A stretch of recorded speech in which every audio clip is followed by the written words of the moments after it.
Breve historia de los sumerios, de Ana Martos Rubio. Capítulo 3.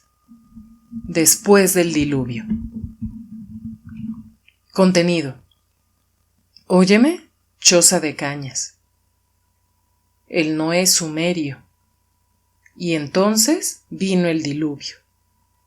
El rompecabezas de Gilgamesh. Cuando la realeza descendió del cielo.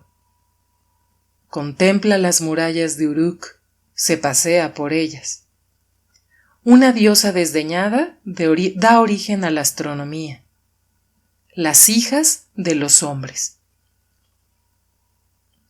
Pasado un tiempo, tras su creación, los hombres se multiplicaron.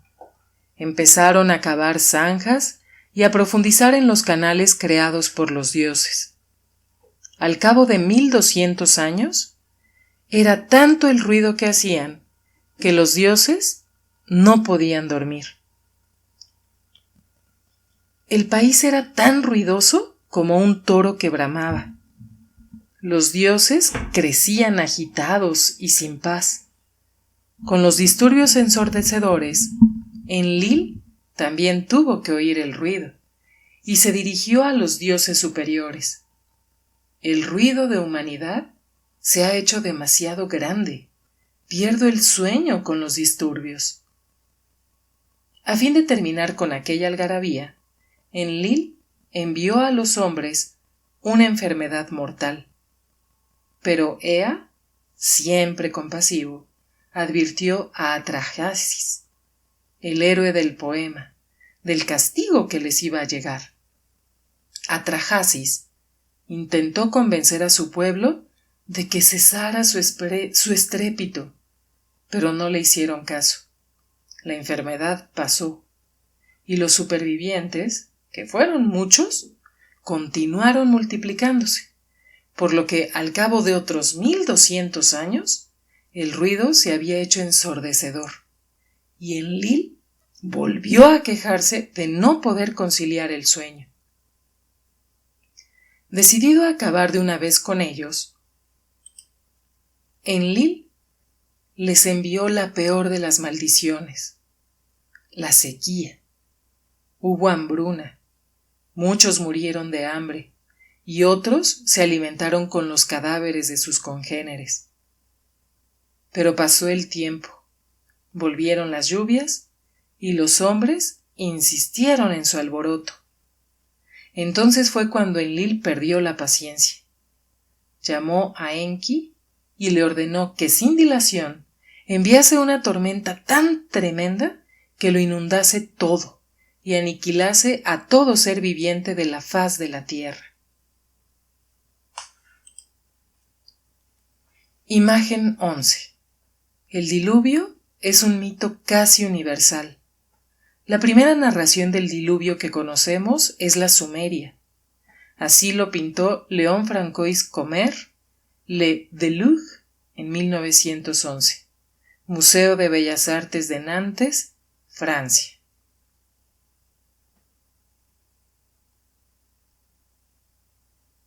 Capítulo Óyeme, choza de cañas. Hay una versión más antigua del diluvio universal en la que el héroe se llama Utanapistim, rey de Shuruppak. La versión que acabamos de leer aparece en el poema titulado Historia de Atrahasis, que es un héroe babilonio, por tanto posterior. La de Utanapistim se encuentra en la epopeya de Gilgamesh, y se la cuenta el propio Utanapistim a Gilgamesh como testigo de primera mano y superviviente de la catástrofe.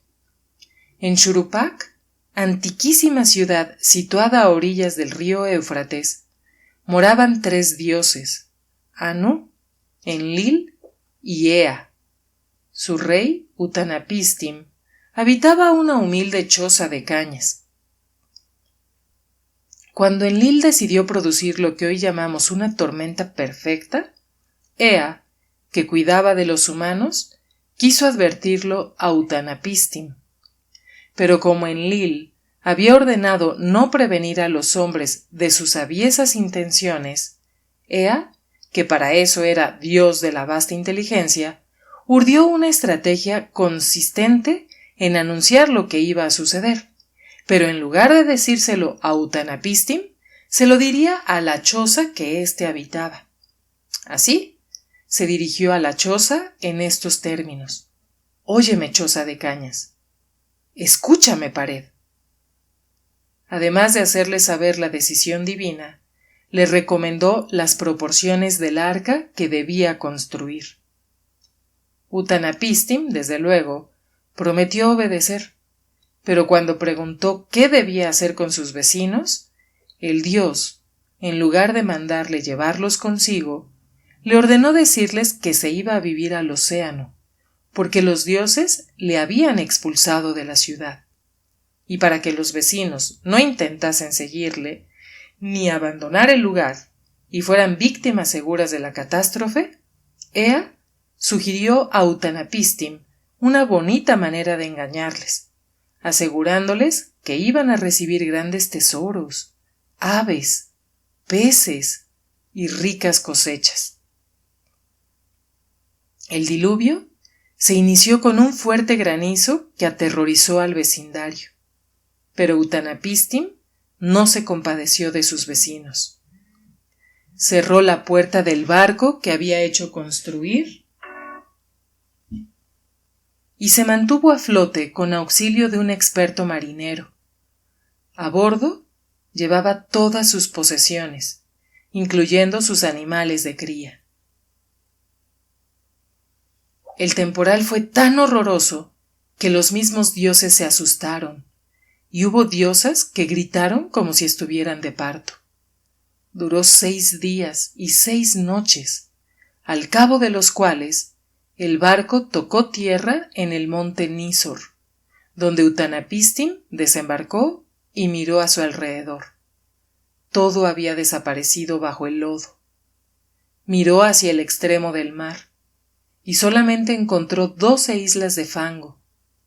Hizo una fogata con cañas, cedro y madera de mirtos, que suponemos encontró en lo alto del monte, y los dioses acudieron al olor de la lumbre como moscas. Al final, los dioses se enojaron entre ellos, y cada uno culpó a otro tanto de la destrucción causada como de haber advertido a tiempo a aquel mortal para salvarle. Acusaron a Ea de haber avisado a Utnapishtim, y él se defendió protestando: ¿A quién se le ocurre hacer un diluvio? Matad a los malos, pero tened piedad de los buenos. Como aseguró que él no había revelado el secreto a mortal alguno, se lo contó a la pared de una choza, los dioses creyeron de buena fe que Utnapishtim lo había averiguado en sueños, por lo cual le concedieron la vida eterna y le condujeron a los cielos. El Noé sumerio. Pero el verdadero Noé sumerio no es Atrahasis ni Utnapishtim, sino Ziusudra.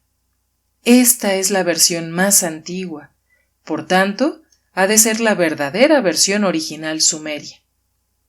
El problema es que el relato se encontró en una tablilla de barro a la que le faltan numerosas líneas y fragmentos, y probablemente por eso se han difundido más las otras 2 versiones que no son puramente sumerias, sino babilonias. En la tablilla sumeria faltan precisamente las 37 líneas en las que suponemos se indica el motivo que llevó a los dioses a castigar a la humanidad con aquel tremendo aguacero. Solamente sabemos que esta decisión disgustó a muchos de los dioses que trataron de impedir la catástrofe, pero que lo más que consiguieron fue advertir a Ziusudra, un rey piadoso que siempre atendía las revelaciones que los dioses le comunicaban mediante los sueños. Así, Ziusudra, sentado frente a un muro, oyó claramente una voz que reverberaba contra la pared. Un diluvio va a inundar los centros del culto, para destruir la simiente del género humano. Tal es el decreto de la Asamblea de los Dioses, por orden de An y de Enlil. Faltan las líneas que contienen las instrucciones del dios para la construcción del barco que debía salvar a Ziusudra. Luego, habla de las aguas que sumergieron la tierra debido a la tormenta que se desencadenó sin interrupción durante 7 días y 7 noches. Vuelve el número mágico 7. Al final, Ziusudra abrió una ventana y vio penetrar un rayo de sol. Ofreció un sacrificio al dios del sol Utu y se prosternó ante los grandes dioses, los cuales le concedieron la vida eterna, la vida como un dios, llevándole al país de Dilmun, que era, como dijimos, el paraíso terrenal sumerio. Y entonces vino el diluvio. Durante mucho tiempo se ha venido discutiendo si la historia del diluvio universal narra un hecho cierto, una interpretación subjetiva, o se trata simplemente de una leyenda. Sabemos que hacia 6000 a.C., un enorme tsunami mediterráneo provocó la inundación de Mesopotamia debido a una erupción del Etna. Pero si fuera una leyenda, o se relacionara simplemente con una zona geográfica inundada en una época incierta, no existirían otras historias de diluvios universales como las que pueden encontrarse en lugares tan lejanos como la India y América, tanto del norte como del sur. Incluso en Hawái se narran 2 historias diferentes del diluvio. Una, llevada probablemente por los misioneros cristianos, y otra anterior, en la que no existe barco alguno de salvación, sino el pico del monte Mauna Kea, donde se refugiaron los 2 únicos supervivientes. Imagen 12. El mito del Arca de Noé tuvo su precursor en el Arca de Utanapistim, el justo sumerio que se libró del diluvio. Esta pintura de Francesco Bassano, 1570, representa la entrada de los animales en el Arca de Noé y se conserva en el Museo del Louvre, París. Sea cual sea la realidad y fundamentos de los demás diluvios, lo mejor que podemos hacer es limitarnos al diluvio mesopotámico. Todos los historiadores sumerios hacen referencia a una época legendaria después de la cual vino el diluvio. Isaac Asimov menciona una superinundación que se produjo hacia 2800 a.C. y cita la mala conservación de los textos anteriores a ese periodo.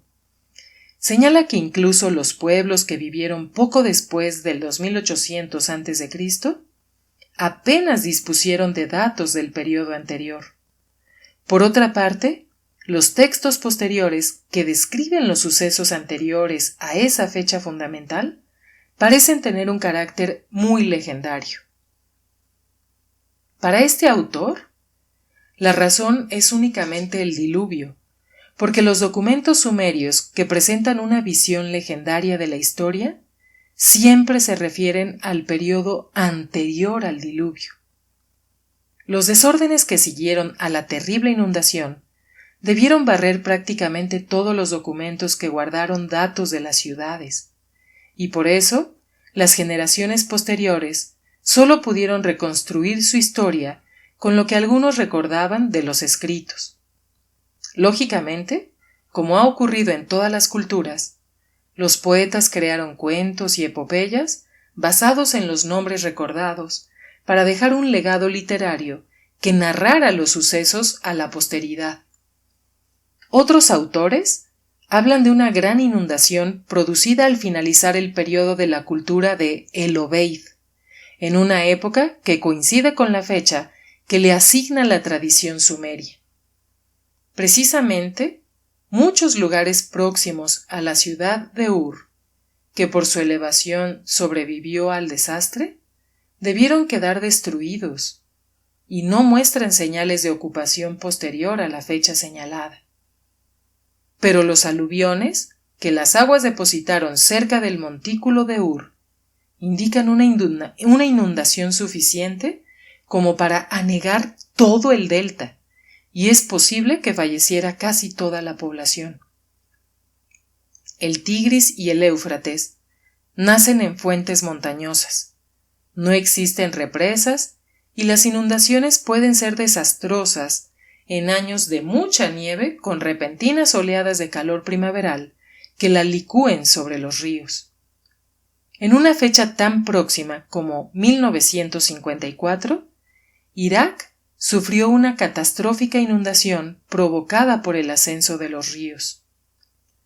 Nuevos inmigrantes debieron llegar del norte para ocupar aquella tierra tan valiosa y tan abandonada, y se instalaron mezclándose con los supervivientes.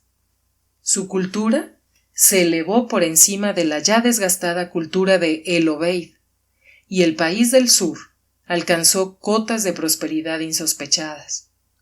Según creen algunos arqueólogos, el elegante palacio de Uruk, con columnas revestidas de mosaico, se remonta a aquella época, es decir, corresponde a los últimos coletazos de la cultura de El Obeid. Así tenemos que fijar en Uruk el nacimiento de aquella civilización a la que llamamos Sumeria, porque el sumerio es el idioma en que, como dijimos, están redactados los documentos más antiguos. Una civilización que se formó a partir de la amalgama de las dos estirpes, la ya existente en el Obeid más los llegados del norte. A estos dos tipos de pobladores debemos sumar los semitas, que ya mencionamos, y de cuya llegada y establecimiento no se han hallado vestigios de lucha, por lo que se supone que se asentaron pacíficamente para mezclarse con la anterior población. El rompecabezas de Gilgamesh. Es una lástima que quienes recogieron el inmenso tesoro de la biblioteca de Asurbanipal no cuidaran lo suficiente el contenido que durante su traslado al Museo Británico sufrió terribles desperfectos. Al final, lo que hubiera resultado un portentoso hallazgo de textos antiquísimos se convirtió en un rompecabezas de miles de fragmentos de barro cocido, que los arqueólogos tuvieron que recomponer con inmensa paciencia para poder dar forma legible a las interesantes historias de la vieja Mesopotamia, en particular las 12 tablillas que componen la epopeya de Gilgamesh, la narración más larga y antigua de la historia, escrita en idioma acadio.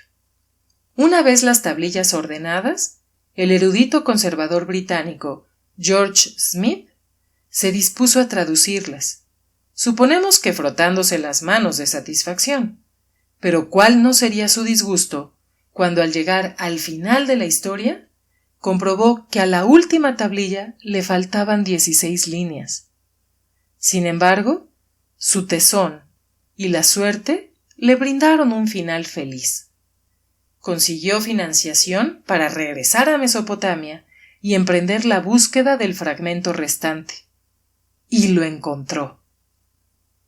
La epopeya de Gilgamesh narra las hazañas de un legendario héroe que fue rey de Uruk hacia el año 2750 a.C. Legendario, aunque podría ser real, porque aparte de la leyenda que envuelve su vida, hay algunos textos posteriores que mencionan a este rey. Por ejemplo, Singamil, en 1825 a.C., escribió que la muralla de 9.5 kilómetros de longitud y 5 metros de espesor, con más de 800 torres de refuerzo que rodeaba la ciudad de Uruk, había sido obra de Gilgamesh. Aparte de este testimonio procedente de la misma ciudad, existen otros procedentes de otras ciudades como Ur y Kish, que mencionan la existencia del rey Gilgamesh. el héroe Gilgamesh, construyó la muralla de Uruk. El poema es acadio, pero recoge tradiciones sumerias antiquísimas, anteriores incluso a la vida organizada y urbana que conocemos de los sumerios. Una de estas tradiciones es la narración del diluvio universal, que Gilgamesh tiene oportunidad de oír de labios del propio Utanapistim, superviviente a la catástrofe. La otra tradición, mucho más antigua, data de los tiempos matriarcales, cuando las sacerdotisas de la luna celebraban ritos orgiásticos de fertilidad para pedir a la diosa la abundancia de las cosechas y la fecundidad de mujeres y hembras animales. Gilgamesh recurre a una de estas sacerdotisas para dominar a un enemigo feroz y salvaje, tan fuerte como él, Enkidu, un energúmeno al que el dios Ea manda crear para oponer su fiereza a la prepotencia de Gilgamesh. Un enemigo que llegó a convertirse en fiel amigo, como hemos podido comprobar por los poemas de Inanna que leímos en el capítulo 1. Cuando la realeza descendió del cielo. A esto siguió el diluvio, y después del diluvio, los reyes descendieron de nuevo del cielo. Las listas reales sumerias mencionan antiquísimos patriarcas que gobernaron las respectivas ciudades durante cientos o incluso miles de años. Uno de aquellos 8 reyes antediluvianos reinó, según la lista real sumeria, 43,000 años. Los reinados de los primeros gobernantes sumerios se cuentan por ciclos de 360 años, es decir, etapas históricas o dinastías. En su guía de la Biblia, Asimov nos recuerda que los escribas hebreos contaban el tiempo de otra manera. Así, cuando la Biblia dice 7 semanas, se refiere a 7 semanas de años, es decir, a 49 años. Esto nos lleva a comprender el porqué de la longevidad de los reyes sumerios anteriores al diluvio, y de paso la longevidad de los patriarcas bíblicos. También los chinos hablan de emperadores legendarios que gobernaron durante miles de años. Las listas de los reyes sumerios están divididas en dinastías según las diferentes ciudades que gobernaron. La primera dinastía de Kish enumera 23 reyes que reinan 24,000 años. Y es lógico que la vida se iniciara en Kish después del diluvio, porque es la ciudad que se encuentra más lejos del delta pantanoso, por tanto, la que antes recuperó su tierra firme. A continuación viene la primera dinastía de Uruk, cuyo templo estaba dedicado a la diosa Ishtar, una versión babilónica de Inanna, y cuyos reyes llevan apodos mitológicos como el Hijo del Sol, el Pastor o el Pescador. De los reyes legendarios antediluvianos de Sumer, el más importante fue el rey guerrero Gilgamesh, al que ya vimos anteriormente comprometido en una historia de proezas con la diosa Inanna. Es el quinto de la lista real sumeria. Gobernó la ciudad-estado de Uruk hacia 2675 a.C. y conocemos su historia a través de la celebérrima Epopeya de Gilgamesh, un poema babilónico grabado en tablillas que aglutina los cantos y poemas sumerios sobre el héroe, que contiene la descripción del diluvio y que nos ha llegado traducida a distintas lenguas, entre ellas la hitita. Cápsula informativa número 8. La lista real sumeria.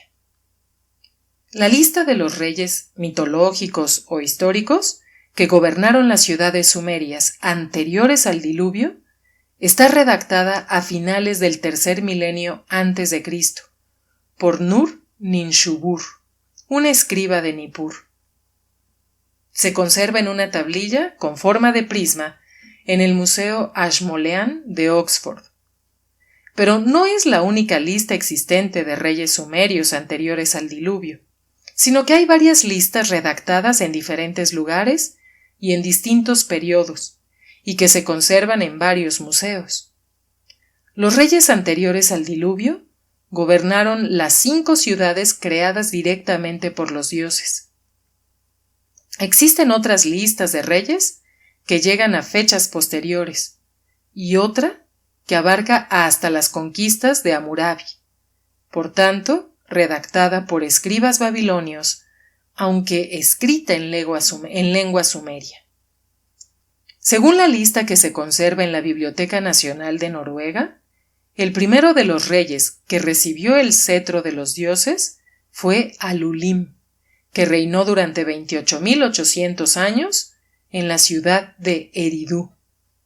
Gobernó entre los años 222.600 y 193.800. Los siguientes reyes, que gobernaron durante periodos igualmente míticos, fueron Alalgar, que reinó en Eridu, Amiluana, en Megalana y Dumuzi, que reinaron en Baditibira, Encipasiana, que reinó en Larak, Meduranki, que reinó en Sipar, y Ubartutu, que reinó en Shuruppak hasta el diluvio. Contempla las murallas de Uruk. Se pasea por ellas. Hemos visto a Gilgamesh comportarse de forma arrogante en el poema de Inanna, y así es como describe su conducta la epopeya que narra su historia. Precisamente, la construcción de la enorme muralla de Uruk fue motivo de disgusto para sus súbditos. El rey contempla orgulloso su magna obra, sin prestar atención al sufrimiento de sus súbditos, a los que obliga a trabajar en régimen de esclavitud. Las murallas las erigió con penosa prestación personal. Los hombres trabajaban aquí día y noche. El hijo no podía visitar al padre. La muchacha no podía ver a su amigo. El hombre no podía abrazar a su mujer. Todo lo que vivía estaba al servicio de la obra. Imagen 13. Las murallas de la ciudad de Uruk fueron erigidas, según textos sumerios, por el propio Gilgamesh. Fueron tales las quejas de sus súbditos por el trato tiránico que les deparaba, que los dioses enviaron a la diosa Aruru para que diera vida al monstruo que citamos anteriormente, Enkidu, un energúmeno de fuerza y tamaños similares a los del héroe, para que se enfrentara a él y lo destruyera. Enkidu era un salvaje que vivía en la montaña, comía hierba y abrevaba en los charcos. Para atraerlo a la ciudad, Gilgamesh le envió a una sacerdotisa que le hiciera participar en sus ritos orgiásticos, y una vez seducido, poderlo liquidar. Después de gozar, la sacerdotisa convenció a Enkidu de que la acompañase a la ciudad para medir sus fuerzas con un bravucón que presumía de ser el más valiente de los hombres. Así engolosinado, Enkidu entró en Uruk con gran revuelo y admiración de las gentes, y se enfrentó a Gilgamesh, iniciando la pelea que esperaban los dioses. Pero a los dioses sumerios, tan próximos a las características humanas, la estratagema les salió mal, porque después de una lid en la que ambos contendientes lucharon como toros, su irritación se trocó en compañerismo, y ambos se hicieron amigos. Con esto, se frustró doblemente la intención de los dioses y la demanda de los súbditos de Gilgamesh, porque en lugar de destronarle, Enkidu colaboró con él en nuevas construcciones y favoreció sus delirios de grandeza, acompañándole a la montaña de los cedros para recoger enormes vigas con las que continuar las obras que tanto habían humillado al pueblo. Desde entonces, ambos camaradas se complacieron y ayudaron mutuamente cuando hubo necesidad, y combatieron a la par, hasta que Enkidu falleció, dejando a Gilgamesh perdido y desesperado. Imagen 14. El cedro fue uno de los pocos árboles utilizados para la construcción en Mesopotamia, llegando a adquirir cierto sabor legendario, ya que procedía de la mítica montaña de los cedros. Este relieve muestra el transporte fluvial de madera de cedro ya en tiempos de los asirios. Procede del Palacio Real de Khorsabad y se conserva en el Museo del Louvre, París.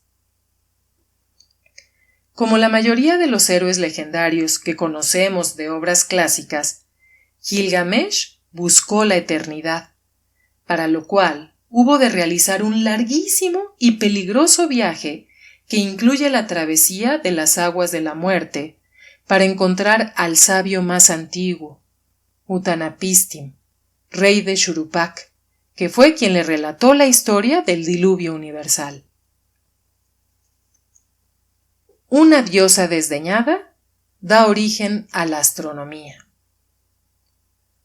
La epopeya de Gilgamesh recoge, como hemos dicho, mitos sumerios antiguos, pero se encontró, como también hemos dicho, escrita en acadio y almacenada en la biblioteca de Asurbanipal, que fue un rey asirio del siglo VII a.C. Es, por tanto, muy posterior a los tiempos de los sumerios. En este poema, Inanna se enamora del héroe y él la rechaza. Ella le pide matrimonio, pero él no acepta, alegando que no quiere ser un advenedizo. Podemos ver algo similar en el mito de Tannhäuser, un mortal desdeñando a una diosa. El también llamado Poema de Gilgamesh ofrece, por tanto, un mito que señala el fin de la sociedad matriarcal y el establecimiento de la sociedad patriarcal que supuso el sometimiento de las mujeres al poder de los hombres. En el capítulo 1 hemos visto a Dumuzi perecer en los infiernos por haber tratado de usurpar el lugar de Inanna. Luego le hemos visto resucitar y reinar con ella, aunque solamente durante un periodo, al cabo del cual debía volver al submundo, al menos hasta que la nueva víctima, una mujer, su hermana, falleciera y lo reemplazara de forma definitiva. Si tenemos en cuenta todo lo que nos narran, entre otros autores, James Frazer en su obra La rama dorada y Robert Graves en sus libros La diosa blanca y los mitos griegos, no tenemos más remedio que considerar el mito de Inanna y Dumuzi como el mito más antiguo de la cultura sumeria.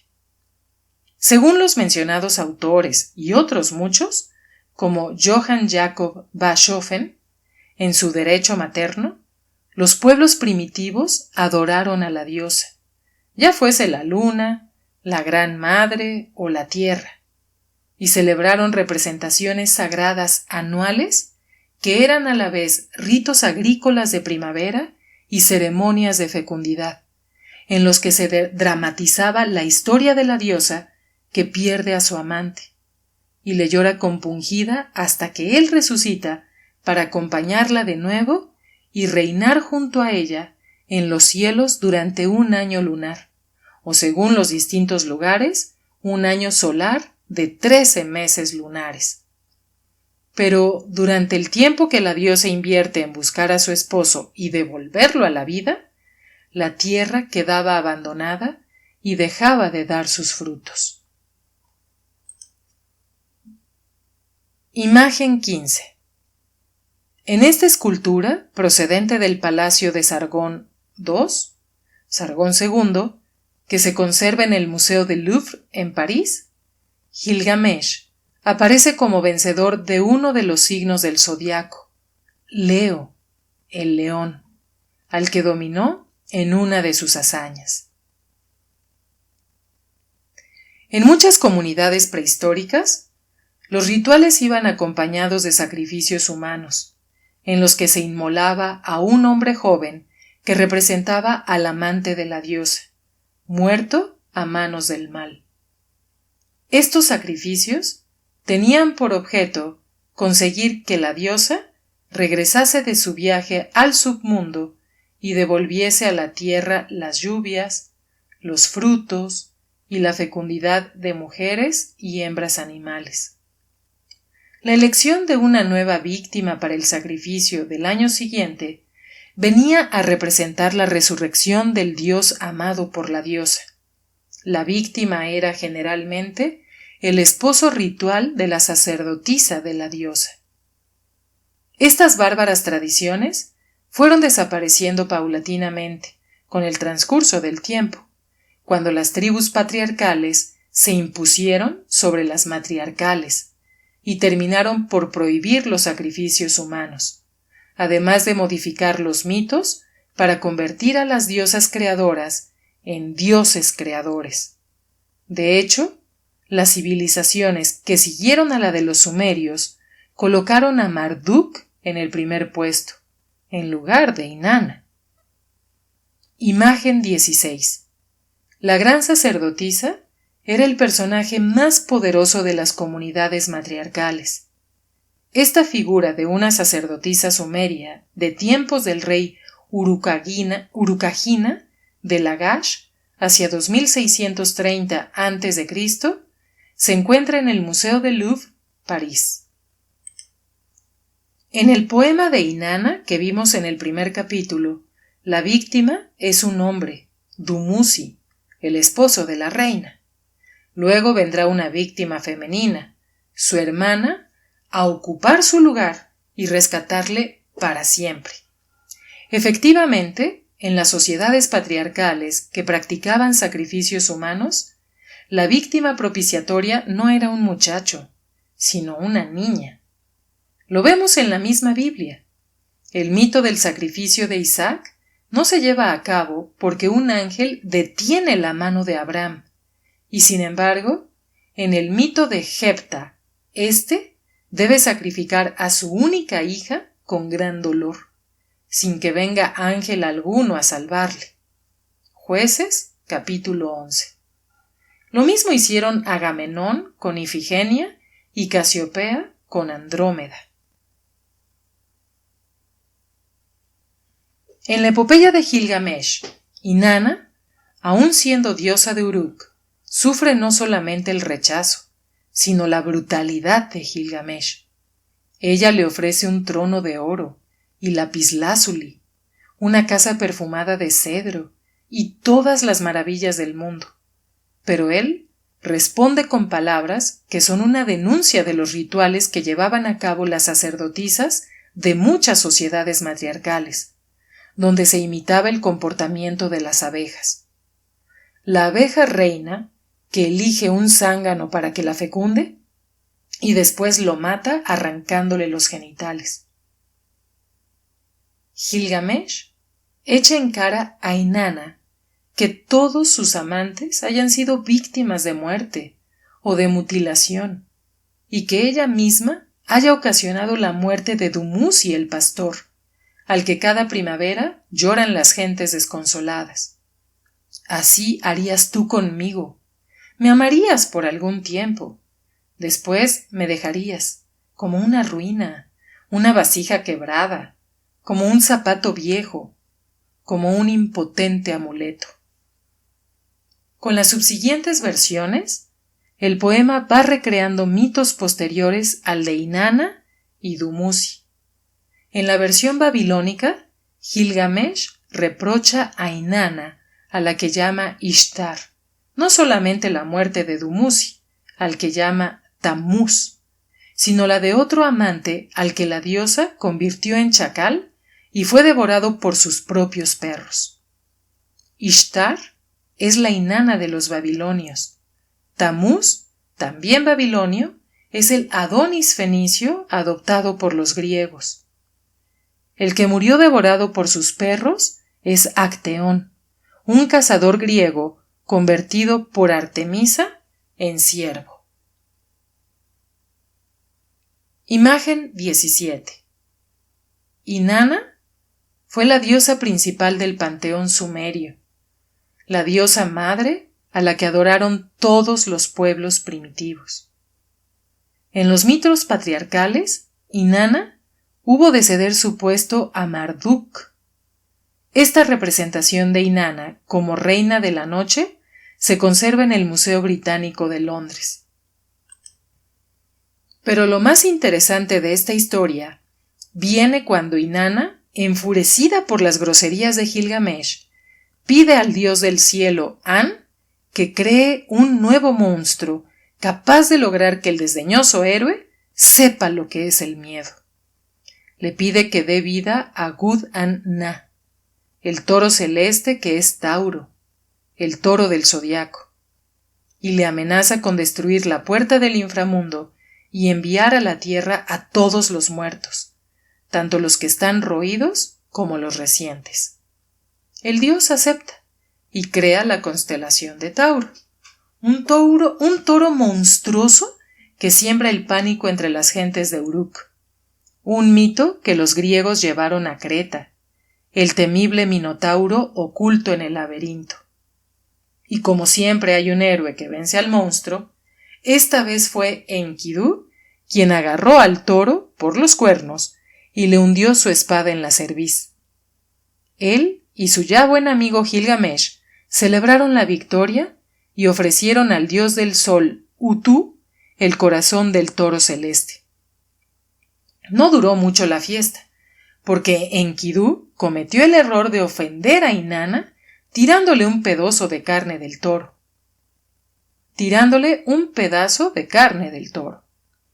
Cuando la diosa contemplaba la faena sentada entre sus sacerdotisas. Le costó la vida, porque la diosa le castigó con una enfermedad letal que resultó más poderosa que el temible toro del zodiaco. La muerte de su compañero dejó a Gilgamesh abatido y llenó su mente de dudas sobre la importancia de la vida y la muerte. Eso condujo al héroe a buscar al más sabio de los hombres para pedirle consejo.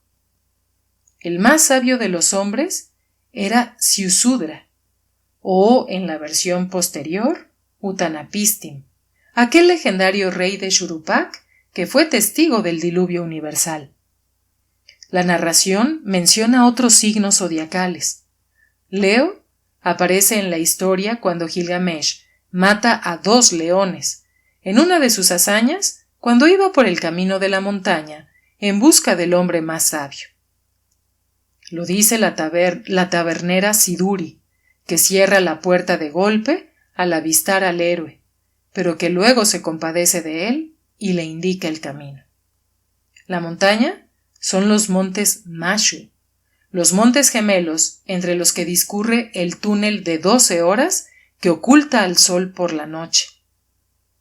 Otro de los 4 signos primitivos del zodiaco que los sumerios conocían es Escorpio, y aparece en este poema como otra de las hazañas de Gilgamesh, camino de la morada de Utanapistim, cuando llega al lugar en que los hombres escorpiones guardan las puertas del sol. Cuando el sol nace, cuando se pone, velan por él. El último de los 4 signos zodiacales es Acuario, y aparece cuando el caronte sumerio Urshanabi le presenta su barca para surcar las aguas de la muerte y llegar al país donde reside Utanapistim. Acuario, en el idioma de los sumerios, era Gu-gal, que significa el que mide las aguas. El barquero pide a Gilgamesh que vaya tomando pértigas sin mojarse las manos en las aguas de la muerte, es decir, que vaya balizando la derrota de la barca. Así Gilgamesh se convierte en el propio Gu-gal, el que mide las aguas, que es el signo zodiacal de Acuario. Las hijas de los hombres. Y los hijos de Dios vieron que las hijas de los hombres eran bellas, y las tomaron como mujeres. Cuando el arqueólogo británico Sir Leonard Woolley decidió profundizar en las excavaciones de Ur, encontró restos antediluvianos. El mismo arqueólogo cuenta que después de descender atravesando capas de cerámica y detritus, encontraron una capa horizontal de arcilla, lisa y uniforme, como si fuera limo seco depositado por el agua. Los obreros explicaron que aquel era el cauce natural del río y que por tanto no había nada más abajo. Pero Woolley tuvo la impresión de que allí había algo más, algo que había permitido que el terreno adquiriera aquella configuración, y decidió continuar excavando. 3 metros más abajo volvieron a encontrar fragmentos de cerámica, restos de vasijas y algunos utensilios de piedra. Entre todos aquellos restos apareció un indicio de la existencia de un monumento importante, un humilde ladrillo. La insistencia del arqueólogo en continuar profundizando tuvo un premio inusitado. Apareció una serie de estatuillas femeninas con cabeza de pájaro, serpiente o lagarto, los mismos ídolos que adoraron en su día los patriarcas sumerios antediluvianos. Las figuras parecían proceder del cuarto milenio antes de Cristo, de aquel tiempo prehistórico en que los hombres vivían fascinados por los animales, que eran sus maestros y los representantes de las deidades, especialmente los pájaros y las serpientes. Los pájaros, por elevarse al cielo, y las serpientes, que desechaban la piel vieja para revestirse con otra nueva, como símbolo de la eternidad. Imagen 18. Muchas diosas arcaicas mesopotámicas aparecen con cabezas de pájaro, serpiente o lagarto. Era un tiempo en que el espíritu animal todavía se consideraba intermediario entre los dioses y los hombres. Las figuras de diosas con cabeza de animal se conservan en el Museo Británico y en el de Bagdad. Algunas proceden de las excavaciones de Ur y otras de El Obeid. Las figurillas femeninas, conservadas en el Museo Británico, tienen ojos que miran con cierta malevolencia, pechos que en algunos casos alimentan un hijo y una forma triangular en el pubis, el símbolo del yoni, el sexo femenino. El triángulo invertido que veneraron tantas culturas antiguas antes de que el falo viniera a sustituirlo como símbolo de fecundidad. El número de estatuillas aumentó a medida que continuaban excavando. Las primeras estaban desnudas y resultaban poco diferenciadas. Pero a medida que la serie se incrementaba, las figuras iban adquiriendo aspecto más humano, como fetiches que representaran el enorme interés de los antiguos por el misterio de la procreación. José Pijuán señala que es posible que aquellas figuras recordaran a los arqueólogos la cita bíblica de las hijas de los hombres, aquellas que según el Génesis capítulo 6 versículo 4 irritaron a Jehová por yacer con los hijos de Dios.